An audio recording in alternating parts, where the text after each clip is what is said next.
Flow simulation automatically knows when it's come up with an acceptable solution to an analysis. Typically, when convergence or steady-state solutions are achieved, Flow will stop the simulation based on some built-in standard criteria. However, it's always better to use your own criteria. That way you can be sure you're getting the results you want from the study. You can do this by specifying what SolidWorks Flow calls engineering goals. Basically, goals are physical parameters at areas of interest in the project that you'd like the study to specifically solve for. You can set global goals for the entire study, surface goals or point goals to analyze a selected area of the model, or volume goals for a specific volume within the study. Let's set up surface goals for all of our inlet and outlet body conditions.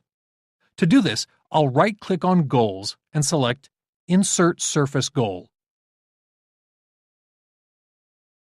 You can click on the Flow Simulation tab of the tree to split the tree into two to make the selection of the boundary conditions simpler.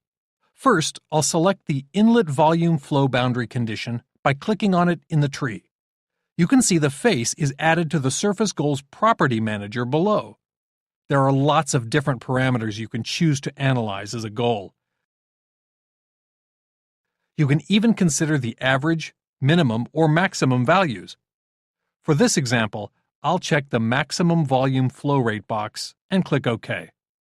I'll repeat this process for the other two boundary conditions, again selecting the maximum volume flow rate for the goal.